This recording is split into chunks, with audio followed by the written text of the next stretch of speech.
Hoje eu quero falar sobre família, família.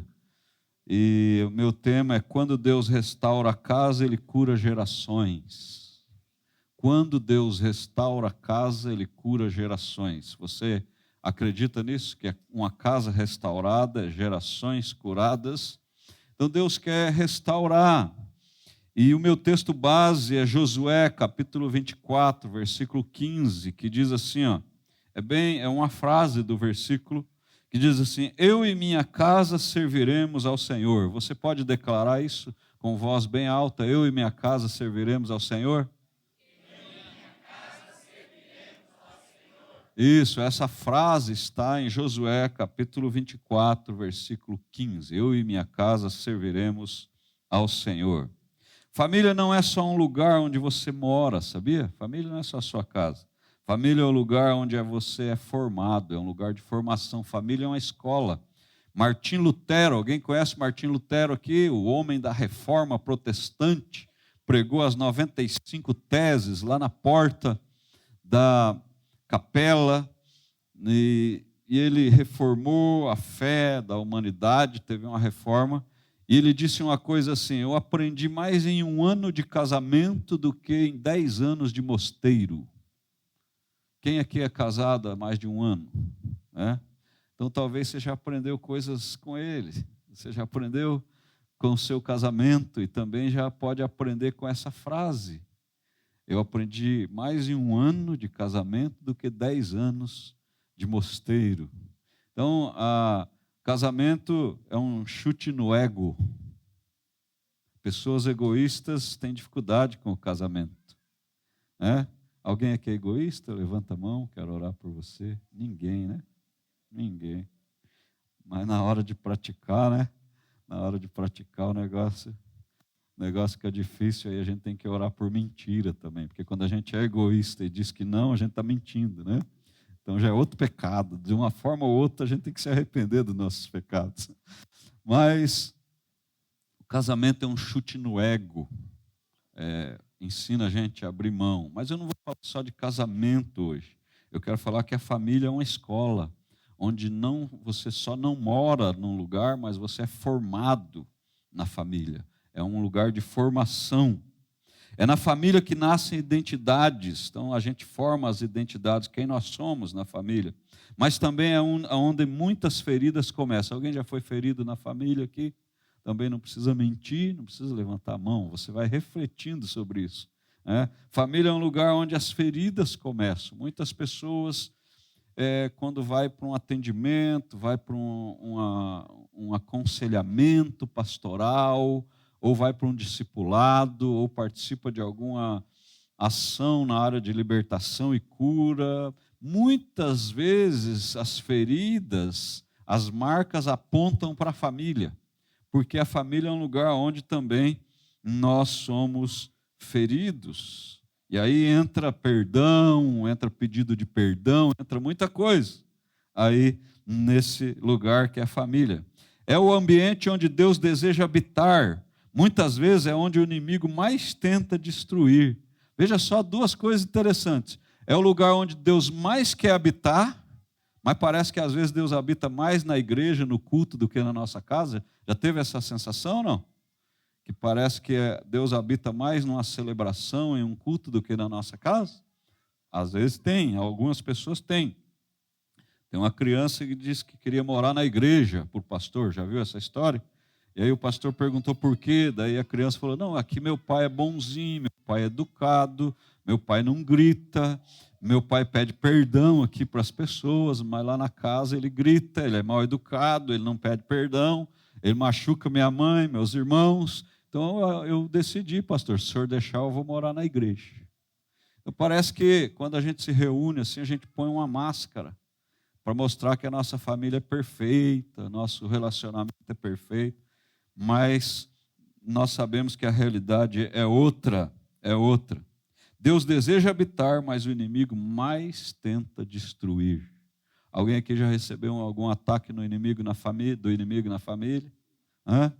Não é fácil, não. Essas batalhas de ataques não é fácil. Se o inimigo atingir a família, ele sabe disso. ele compromete o destino, compromete aonde nós precisamos chegar. Então, se ele atingir a família, os pais, o casamento, os filhos, aí ele compromete o destino, ele compromete algo que Deus preparou para isso. Mas hoje há uma palavra profética sobre a tua casa, você crê? Você crê que a palavra de hoje é profética?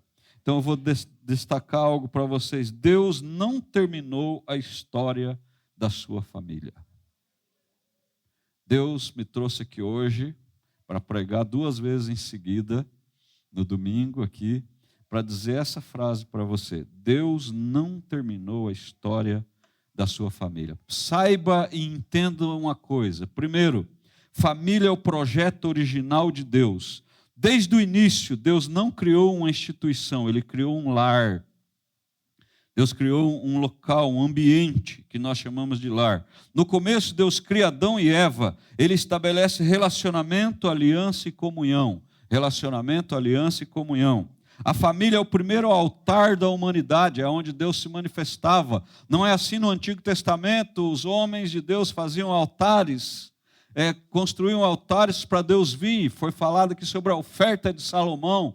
1000 bois, não sei quantas 1000 ovelhas foi sacrificada, porque um altar para a presença de Deus vir. Mas o primeiro altar construído por Deus chamou-se família. Deus vinha ali todos os dias às 18 horas, 6 horas da tarde, encontrar com Adão e dialogar com Adão. Então a presença de Deus era constante no lar construído por ele, onde havia relacionamento, aliança e comunhão. Antes de existir igreja, já existia família. Você sabia disso? Que a família é antes da igreja. Antes de existir governo, já existia família. Você sabia disso? Família é algo precioso para Deus. A família é o primeiro lugar onde Deus quer ser adorado. Então nós adoramos na igreja, nós adoramos aqui, na reunião, mas Deus quer ser adorado lá na nossa casa, na nossa sala, no nosso quarto, na nossa cozinha, na mesa onde nós nos reunimos. Deus quer ser adorado. No café da manhã, Deus quer ser adorado. No almoço, Deus quer ser adorado. No jantar, Deus quer ser adorado. Quando você recebe uma visita, Deus quer ser adorado. Quando você recebe um familiar na sua casa, Deus quer ser adorado, porque é o primeiro lugar onde Deus quer receber adoração. É na nossa família, na nossa casa, é no nosso ambiente familiar, no nosso lar. Se fizermos da família um altar para Deus, o propósito da adoração se cumpre. Nós nascemos para adorar a Deus. Deus nos criou para adorar a Ele. Deus nos criou para alegrar a Ele. Agora, se nós fizermos de nossa casa o local principal de adoração a Deus, o nosso propósito pelo qual nós nascemos se cumpre, que é adorar a Deus, fazer Deus feliz, Deus sorrir. Você acha que Deus sorri quando você adora Ele na sua casa? Você acha que Deus é feliz quando você adora Ele na sua casa? Então, pense nisso e comece a adorar mais a Deus na sua casa. Saiba e entenda. Ponto 2, segunda coisa, a guerra é dentro de casa. A guerra é dentro de casa. Meus irmãos, quantas coisas machucam dentro de casa. Alguém já foi machucado por uma palavra dentro de casa? Alguém que você mais ama disse algo que te sangrou? Ou você disse algo que sangrou alguém, né? Às vezes a gente põe no lugar só de apanhar, de vítima, não sei o quê. Mas às vezes a gente bate, às vezes a gente machuca, às vezes a gente faz sangrar as pessoas. Então nós temos que nos colocar nos dois lugares. Quando eu sangrei, quando eu fiz alguém sangrar. Quando eu sangrei, preciso fazer o quê? Perdoar. Quando eu fiz alguém sangrar, eu preciso fazer o quê? Pedir perdão. É um caminho de relacionamento, irmãos. A guerra é dentro de casa. Se o inimigo não puder te destruir por fora, ele vai tentar te dividir por dentro. Então são sentimentos, emoções. Já ouviu falar em cura interior? Isso aqui, cura interior, é você desatar tudo que te prende por dentro. Você desatar tudo que te amarra por dentro. É destruir as fortalezas espirituais que existem dentro de você. É derrubar as máscaras, muitas vezes. É derrubar os fingimentos, a hipocrisia. É de mostrar que está tudo bem, mas não está. Então, se o inimigo te destruir por dentro, ele vai estar alcançando o seu propósito. E ele vai tentar isso. E aí o que machuca mais as pessoas? Às vezes a falta de diálogo. A falta de diálogo. Fica quieto, silenciar. Às vezes você nem sabe que ofendeu alguém.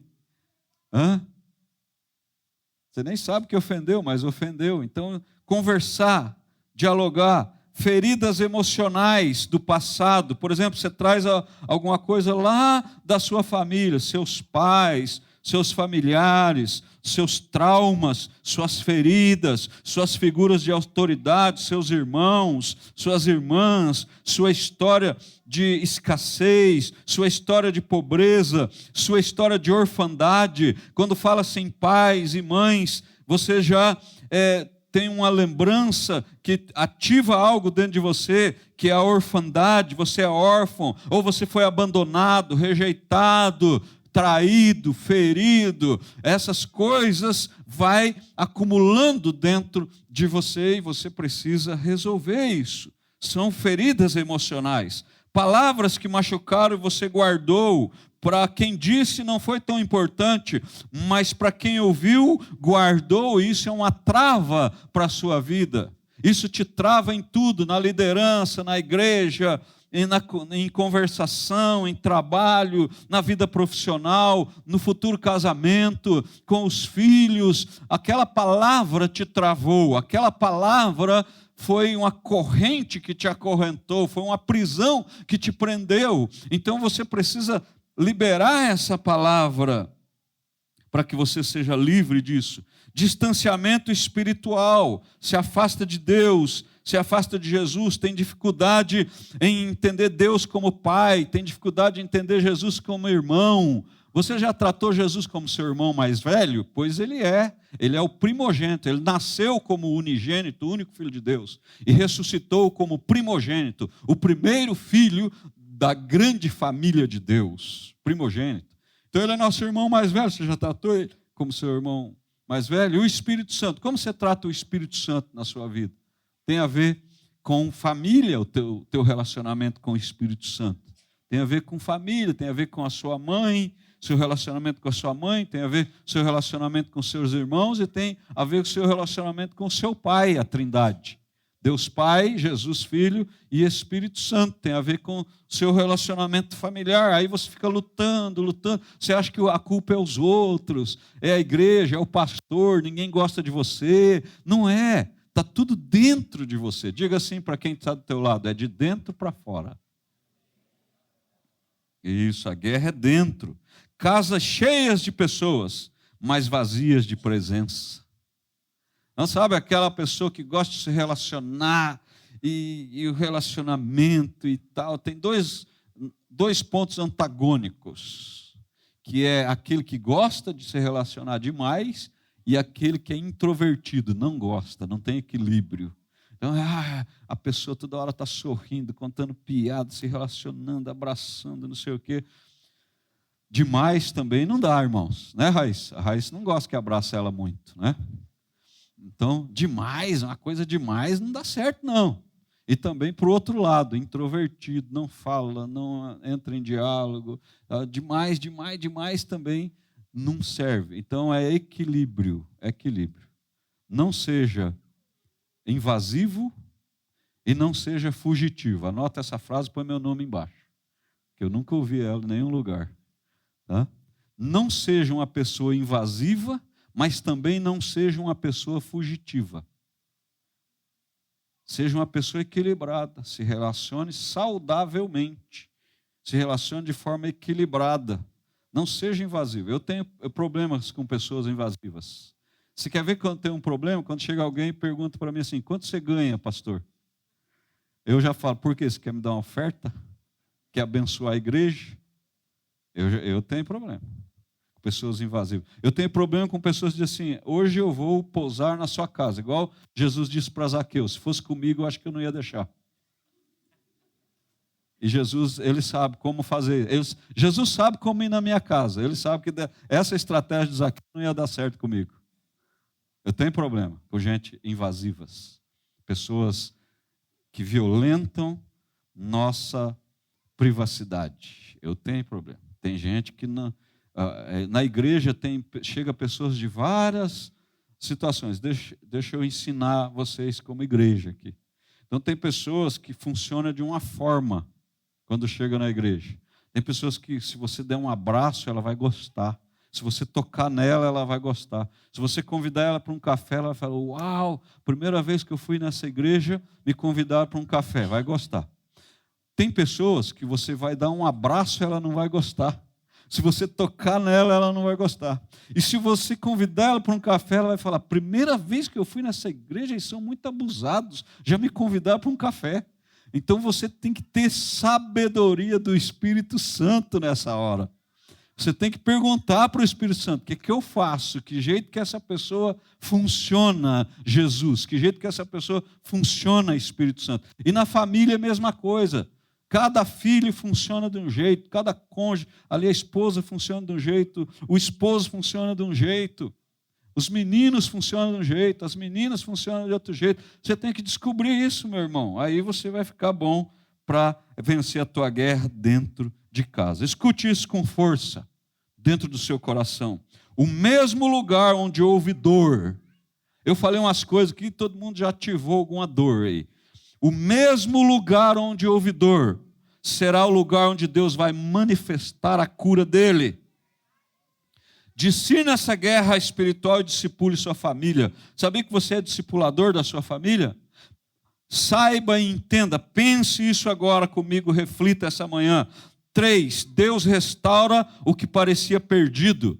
Na Bíblia, vemos famílias quebradas sendo restauradas. José perdoando os seus irmãos, embora foi maltratado por seus irmãos, José perdoou eles e disse: porém Deus fez do mal que vocês intentaram contra mim o bem. Então Deus sempre está no controle. Diga comigo assim: Deus está no controle. Mesmo que eu não esteja vendo. Deus está no controle, irmãos. O filho pródigo voltou para casa, Lucas 15. Ele pediu a herança, ele pediu o que ele tinha de direito, foi embora, gastou tudo errado, gastou tudo de forma inconsequente. Estava passando fome, um dia ele caiu em si, se arrependeu e voltou para casa. E disse: eu vou voltar para lá, se eu viver igual um funcionário do meu pai, eu vou estar melhor que aqui. E ele voltou para casa. O filho pródigo voltou. E o pai falou: me dá seu RG, CPF, vou tirar a sua ficha criminal para ver se você pode entrar dentro de casa. Foi isso que o pai fez? O que o pai fez? Primeiro, que ele estava esperando. Todos os dias ele esperava o filho voltar. Segundo, que ele recebeu com amor. Terceiro, que ele fez uma festa. Quarto, ele pôs uma capa e um anel de autoridade. E quinto, gerou ciúmes no irmão que estava dentro de casa. Mais um problema familiar para resolver aí. E aí foi reclamar com o pai. O que o pai falou? Meu filho, tudo que meu é teu. Você tem acesso a tudo. Você está perdido, igual seu irmão que estava lá fora. Tá os dois perdidos. Os dois ficaram perdidos. O dentro e o fora. Quem estava dentro não quer dizer que estava bem. Então ele voltou para casa, o filho pródigo. Deus é especialista em reconstruir lares. Deus está reconstruindo o seu, o meu. Onde houve abandono, ele gera reconciliação. Onde houve silêncio, ele libera perdão. Onde houve dor, ele estabelece cura. Agora, se possível, feche seus olhos um pouquinho. Feche os seus olhos. Sinta no Espírito, no teu Espírito, o Espírito Santo falando com você. Eu declaro sobre a sua família, em nome de Jesus, todo o ciclo de dor está sendo quebrado agora. Toda palavra de maldição está sendo anulada agora, em nome de Jesus. Toda distância emocional está sendo encurtada agora, em nome de Jesus. Eu profetizo, pais voltando ao altar. Pais que estão aqui essa manhã vão ser chamados de homens de altar. Deus está convocando você para voltar ao altar. O que é voltar ao altar? Você ser a pessoa que busca espiritualmente pelo seu lar e sua família. Eu profetizo aqui em nome de Jesus, filhos sendo restaurados. Filhos que estão doentes, machucados, feridos. afastados, longe de Deus, vivendo uma vida dupla, eu profetizo esses filhos sendo restaurados, curados, em nome de Jesus. Eu profetizo aqui casamentos sendo curados, em nome de Jesus. Casamentos de aparência, casamentos falidos, casamento por conveniência, casamento por negócio, casamentos curados, em nome de Jesus. Eu declaro que lares sendo cheios da presença de Deus, lares invadidos pela presença de Deus, lares cheios de Deus. Existe uma nova história sendo escrita na sua casa. Coloque a mão no seu coração, por favor, com o olho fechado. Eu declaro, Deus está visitando famílias agora.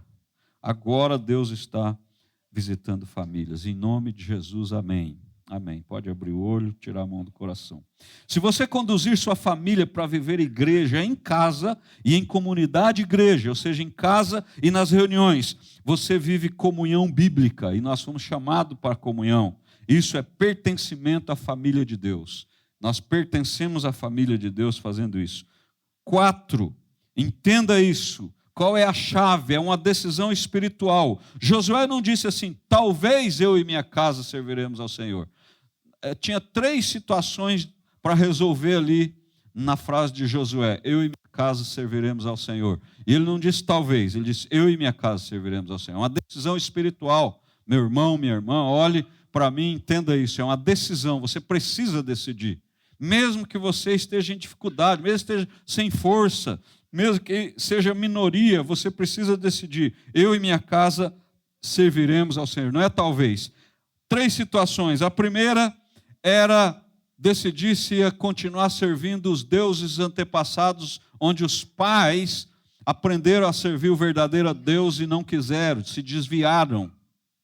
A geração mais velha se desviou do verdadeiro Deus e serviram outros deuses. Então era decidir deixar isso. A segunda situação é que o povo estava se contaminando com os deuses da terra onde eles estavam conquistando. Então eles conquistavam, avançavam, e o Deus da terra, os deuses da terra começaram a contagiar, contaminar a adoração do povo hebreu ao único Deus verdadeiro. Então veja só, deixar os deuses que foram motivo de desvio da geração passada.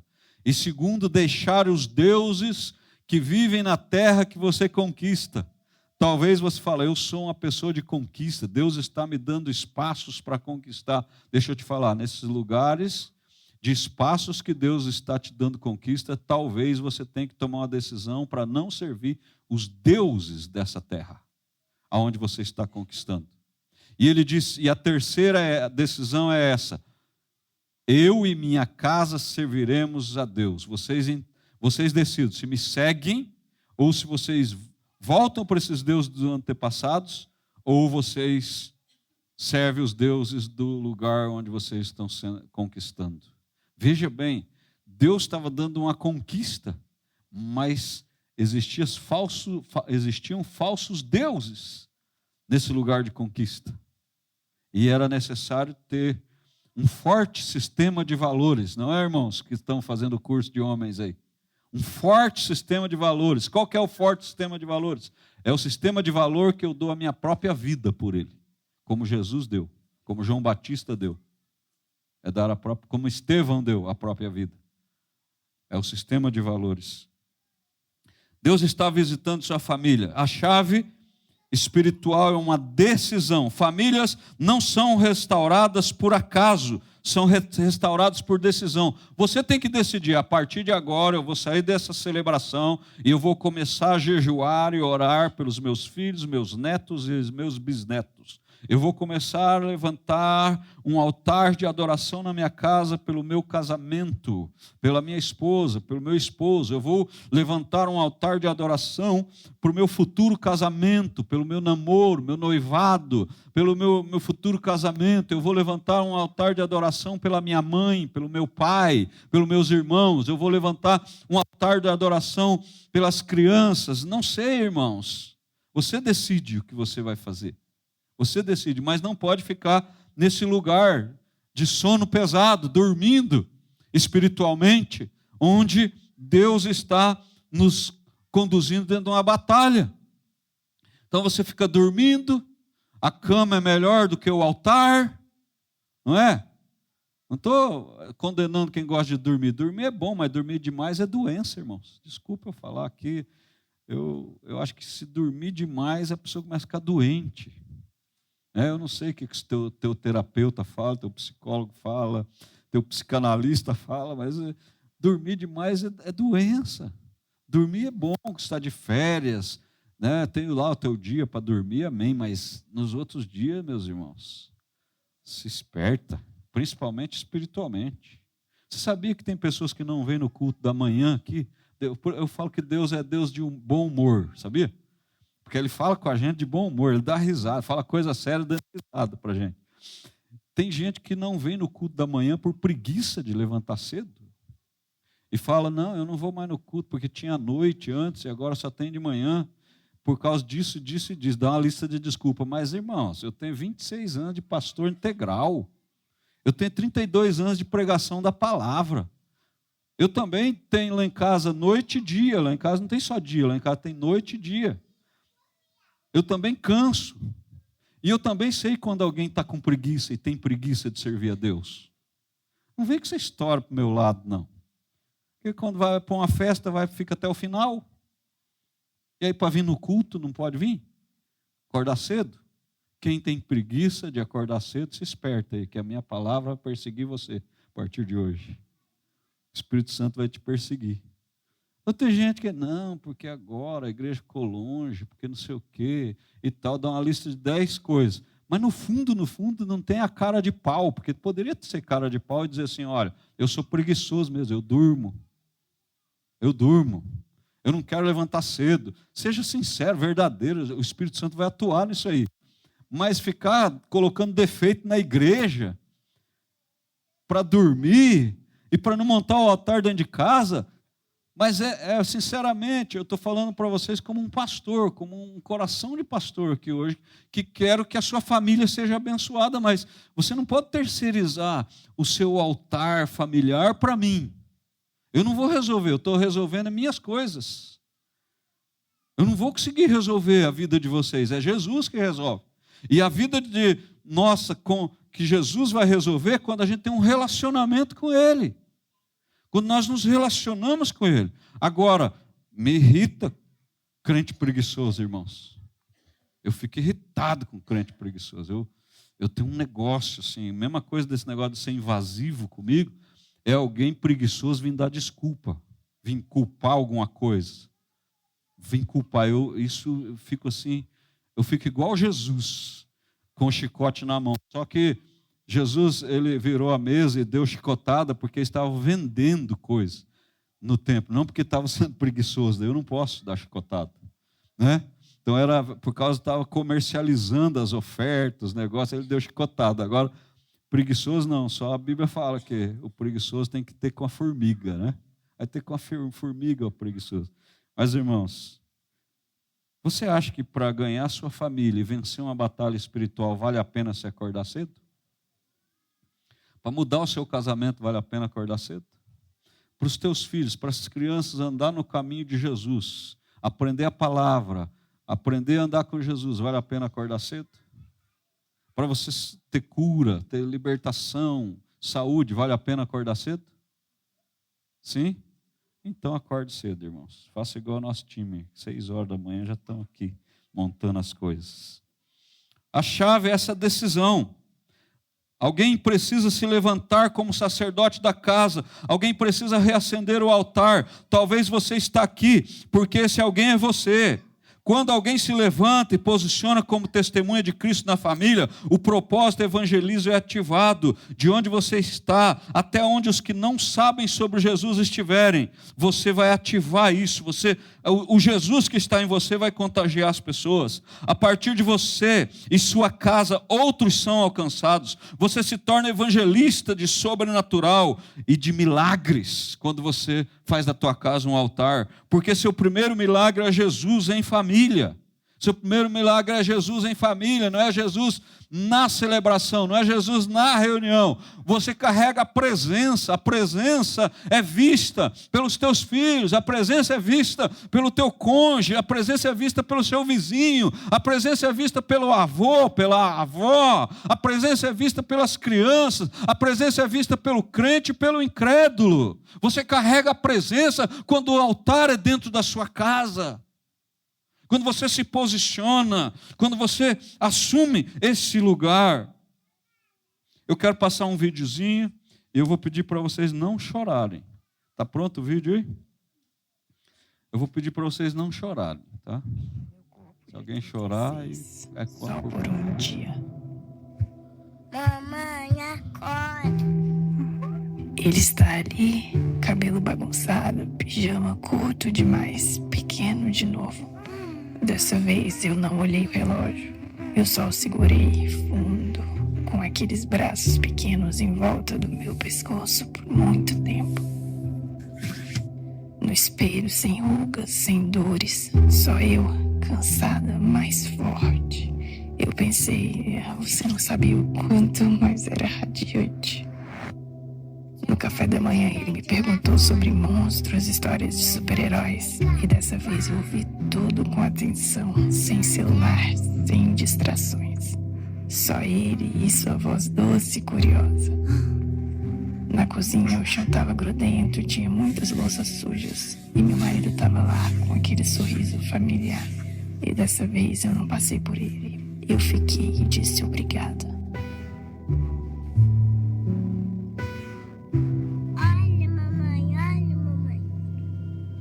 Algo sagrado nesse passeio. O sol que acende o cabelo, os pulinhos sem motivo. Uma borboleta vira espetáculo, uma pedra um tesouro. Vamos achar dinossauros. Mais tarde, eu liguei para minha mãe e as lágrimas vieram antes das palavras. Nós falamos o trivial, o tempo, o que ela estava cozinhando, mas aquilo foi tudo e eu não queria desligar. No carro ele cantou alto, chutou o banco, eu derramou água e dessa vez eu sorri, porque um dia esse banco vai estar vazio e eu vou sentir falta desse pequeno caos. Na hora de dormir eu pude rever seus brinquedos preferidos espalhados pelo quarto e ele escolheu ler o livro do barco pela 100ª vez. Eu te amo, mamãe. Eu segurei sua mão, beijei seu rosto, senti seu cheirinho e observei cada detalhe da sua respiração, seu peito subir e descer.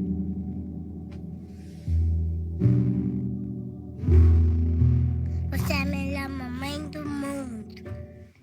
E amanhã eu vou acordar com 85 anos de novo e ele vai estar crescido, ocupado, longe. Mas essa noite eu tive esse momento precioso. E agora eu sei, isso era alegria, isso era amor, isso era tudo.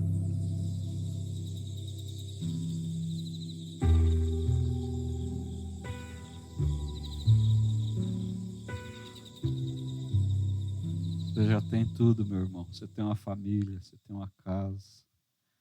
Para que reclamar de tudo que a gente tem? Toda vez que eu assisto esse vídeo, eu choro. Toda vez. Não tem uma, já assisti várias vezes. Que é uma realidade. É algo que pega a gente. Eu queria que você ficasse de pé agora. Estou terminando.